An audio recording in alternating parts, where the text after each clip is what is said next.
White No-Face was sent flying by his kick, but he flipped in the air and landed steadily. He yelled, "Are you mad?" He was outraged. After so long, it was the first time Tian had witnessed such an intense emotional reaction from this creature, and that made him extremely pleased. He grabbed the black sword that was on the ground and charged forward. "I'm not mad, I've just returned." That kick earlier was unanticipated, but now the attacks following wouldn't be as easy. White No-Face dodged as he cried frostily, "Have you forgotten? How your parents left you, how your people treated you, how your worshippers betrayed you. Just for this man, this puny, insignificant passerby. Now you've forgotten everything?" "I haven't forgotten, but..." Tian swung the sword and shouted angrily and vigorously, "It's none of your shitty business." White No-Face seized the tip of the sword, gripping it exceedingly firmly. Blood dripped, his knuckles cracking. He was losing it a little and muttered incredulously, "Useless trash, useless trash. You're truly useless trash. Having come this far to this point, you can actually regret? You can actually turn back?" Tian was also pressing down on the sword, replying with gritted teeth, "You disgust me, so I refuse to ever become something as disgusting as you." White No-Face seemed to have calmed down a little and recovered the tone of voice that sounded as if everything was within his control. "Never mind. This is only your last bit of struggle in the face of death. Have you forgotten what I've told you?" Tian panted a breath, and White No-Face enunciated each word. "The souls of the dead of the battlefield were summoned back by you. Now it is too late. They will not be stopped." Amidst the heavy rain, the black sword in Tian's hand emitted a sharp, ringing cry, stabbing his ears and head with pain. "What will you do?" White No-Face asked. "Is it worth it, to take on the curse of 10,000 lifetimes for those people?" Ever since that kick earlier, Tian's blood was boiling through his veins and rushing to his head. All the sword swinging and the words he spat came straight from the heart, without a thought of what should be done, or anything that came afterward. Now that he'd heard White No-Face's question, he didn't know how to answer either. "You won't see what I plan to do. Before that, I'll get rid of you." White No-Face humped coldly. How arrogant. Then Tian felt his body go light, and his entire person was sent flying. He instantly steadied his mind to find his center, but before he found his balance, that white figure flashed above and struck down forcefully. It was as if Tian had become a ball of iron, being heavily slung out, and after a loud crash, he crashed deeply into the ground. If it was said Tian had a 3-part hope in his mind, that perhaps if he burst out he could have won. After this strike, he was no more than awake. He couldn't win. Too strong. To him, this creature was overwhelmingly strong. Tian had never thought any enemy to be overwhelming. It was only those few times he faced Junwu when such a rare thought would flash through his mind. However, while Junwu was genuinely strong, it was a power that was measuredly restricted, deliberate, and careful. The complete opposite of White No-Face. In his strength, there was a malicious, encroaching viciousness and a murderous intent filled with resentment. So it only took one strike before Tian understood. He would never be able to win against White No-Face. Perhaps there was only Junwu who could be a match for this creature. But the him now would never be able to have his voice reach Junwu. A violent stomp, and White No-Face's snow-white boot stepped down on Tian's chest. He said chillingly, "From the start, it was your arrogance and your naive dreams that caused everything. Shilin could feel his organs twist and retract from the stomp, the pain excruciating. But he still held back that mouthful of blood. No, it wasn't me. Huh? White-No-Face said unpleasantly. Shilin reached out and clutched firmly onto that boot, his eyes clearer than ever before, shining and bright. It was you who brought the human face disease. It's you who caused everything. White-No-Face humphed. Perhaps, if you must think that way. Then he smiled. But you must understand that if it wasn't for your arrogance in defying the heavens, I would never have appeared in this world. I was born by the will of heaven. The flames in Shilin's eyes weren't put out by that heavy rain. On the contrary, they were blazing stronger and stronger. Stop thinking so highly of yourself. I don't need you to teach me anything. I can learn on my own. If you represent heaven's will, then something like heaven's will should be destroyed. Muffled thunder rolled in the horizon. Whirlwinds blew. White-No-Face's voice had dropped deeper. He said softly, I took the utmost care in teaching you, but you remain obtuse and stubborn. Crown Prince, I've lost my patience. Shilin coughed a few times, and White-No-Face continued. However, it makes no difference. Either way, you have long since roused them, and now only the last step needs to be taken. Allow me to help you with this last step. Shilin was alarmed. What are you planning? White-No-Face bent down and seized Shilin's hand and stuffed that black sword in his palm, forcing him to grip it and raise it to the sky. A flashing thunderbolt struck down from the heavens, injecting into the heart of that black sword's blade, and reflected back. Thick and dense gloomy clouds started stirring, and a sea of black clouds enveloped the entire sky of Yong'an. Countless faces, arms, legs, and other limbs were rolling within it, as if hell was moved to the heavens. At the same time, the sun had set. Shilin lay on the ground, the rolling black clouds and a sky filled with the flashing of lightning and the crying of thunder reflected in his eyes. White-No-Face tossed him, and that black sword also dropped to the ground with a clang. It was as if millions of horses were shrieking and howling from the clouds. The parade of the apocalypse, and all over the streets and alleyways, many were startled and came out to see what was going on, and they all looked confused. What's going on? What's with all the noise? What the hell? What's that in the sky? Is that a human face? It's chaos. It's the ominous sign of the end of the world. Shilin was covered in mud and grime, and he stumbled as he crawled back from the ground. He yelled, Go home, go home, go back to your houses. Don't come out. Go home, run. The human face disease was about to be unleashed once again. Shilin was fervently waving his hands while White-No-Face stood on the side and chuckled softly. Shilin whipped his head around and glared at him in rage. White-No-Face tucked his hands in his sleeves and said calmly and easily, Why so angry? Either way, you can no longer turn back, so why not just enjoy the sweetness of revenge? This is all done by your hands. Appreciate it wholeheartedly.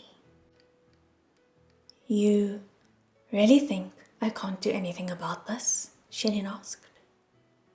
If you have a way, then please go ahead, White-No-Face said. Shilin sucked in a huge breath, then picked up that black sword from the ground and walked to where the crowd was on the street.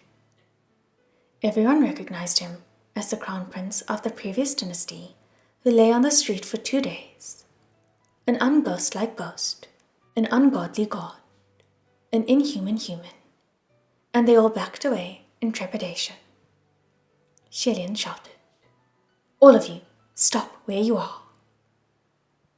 For some reason, while he was covered in mud and grime from head to toe at the moment, there was a strange aura, and everyone actually stopped.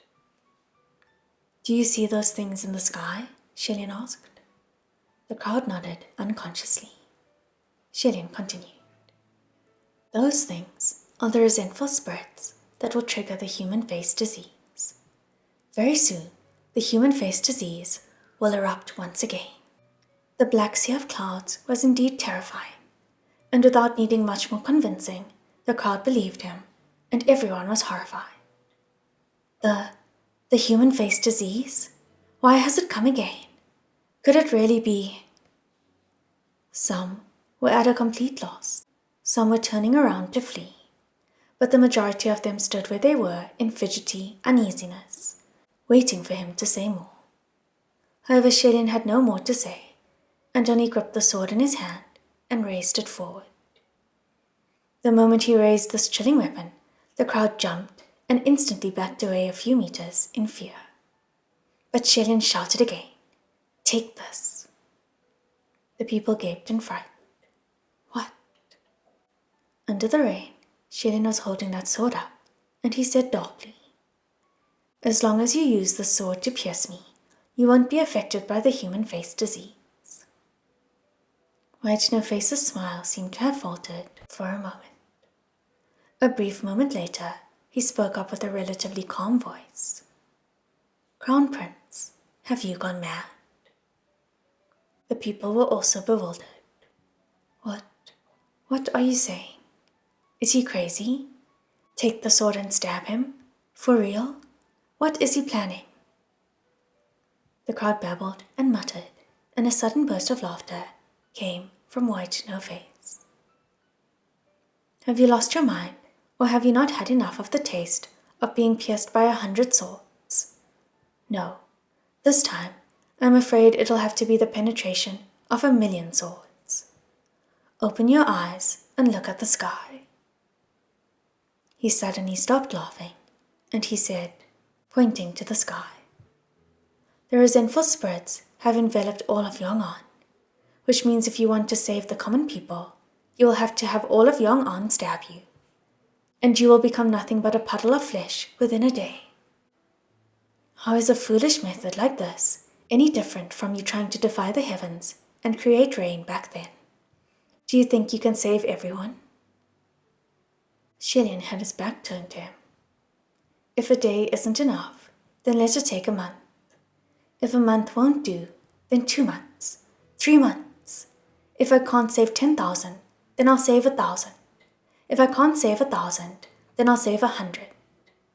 10, even if it's only 1. White No Face exclaimed in outrage. "Why?" Shilian raised that sword with both his hands and roared loudly. "There is no reason why. Because I want to. Even if I told you." He turned his head back slightly. "Useless trash like you wouldn't understand." The condescending disdain was too obvious and cut too deep, and White No Face raised his voice unconsciously. What did you call me?" Shilian stopped caring for him and turned calmly to the crowd. "Just one stab, and everything will be all right. I won't die. You've all seen it for yourselves these past 2 days. However, everyone is only allowed 1 turn, no messing about, and you all must listen to me. If anyone tries to start anything, I'll blow up your heads. Trust me, one of my hands can crush 100 of your heads." White No Face was incredulous. "You, useless trash who brought ruin to your kingdom, dare call me useless trash?" No one dared take the sword in Shilian's hand, but no one dared to flee either. Having been ignored, White No Face was sinking deeper in dark anger. He said coolly, "Very well, then I will sit back and watch just how your obstinance will ruin you. However, no matter the end, you've brought it upon yourself. I hope you won't fall apart in the end and come crying to me in regret." Having pushed and shoved back and forth, the black clouds in the sky were growing denser and pressing down heavier, like it was going to collapse, and the shrieking cries of countless human faces were like they were right by the ears. Finally, there was a father who was so scared he couldn't take it anymore, and dragged a child over and took the sword. I'll give it a try with my Xiaobao. The people on the side were all still hesitating, and when they saw, they exclaimed in surprise, "You're actually going to try?" That father also really hesitated, but he forced himself and said boldly, But he really doesn't look like he'll die. I'm sorry, buddy. I'm really sorry. My Xiaobao." He raised his hand and covered the eyes of the small child in his arms, letting the child grip the black sword. White No Face didn't interfere and only chuckled mockingly on the side. Xian slightly clenched his fists, waiting for the pain to attack in the next second, telling himself in his head, "It's all right. I've already gotten hurt so many times. I'll get used to this soon enough." Yet unexpectedly, just as the black sword was about to penetrate his gut, it was soundly knocked down by someone. Xian didn't receive the excruciating pain he anticipated, but instead there was a loud and clear, "You can't!" He whipped his head over to look. The one who knocked that black sword down was actually the little water merchant. The little merchant was mixed in the crowd and seemed to be unable to take it anymore. So he stepped out. "I say, this really isn't a pretty sight. Do you all not see that blot on his stomach? All bloody. Will he really not die? Even if he doesn't die, he'll still bleed, no?" That father scrunched up his face miserably. But, the water merchant's wife secretly elbowed him again in the crowd. But the little merchant turned to her and admonished with a hush, "Stop elbowing me. If you have issues, we'll talk later." Then he turned back around. "Besides, we don't know if we really won't contract the disease if we stab him. So let's not just blindly stab." The father pointed to the sky. But soon... Just then, the small child in his arms started crying, and the little merchant immediately pointed. Look, you making your son stab people is making him cry." Sure enough, the small child cried soundly and threw the black sword to the ground. He probably didn't know what his father was thinking either, but he was scared nonetheless. Thus, this killed any ideas the father had in mind, and he pushed back into the crowd, holding his son. There were some people who were ready to try, but when they saw the first person who stepped up was set back, the ones after didn't feel as brave, and so they yelled from the crowd. "Haven't you heard what he said? The human face disease is about to descend upon us. He's a god of misfortune. He's brought this to our heads." However, the little merchant countered, "But even if he's a god of misfortune, he wouldn't want to do this willingly." He kept talking and started to piss some people off. "You know he's willing, so what's the problem? Do you want everyone to die together? Just focus on selling your water, shortchanging people on the regular. What are you doing standing out now?" The wife of that little merchant kept elbowing him, but when she heard that, she instantly exploded, yelling with her face red, "Motherfucking bullshit. Who's shortchanging? Come the hell out and say this to my face." The other party instantly shrank back. That little merchant also flushed, but soon after he hardened up. He said, "I say, whether he's willing is his business, but whether we act on it is our business. This is taking up a blade and stabbing someone. If in the past 2 days I had given him water or something, maybe I could have given this whole thing a try. But I didn't. Who did? In any case, I'd feel ashamed."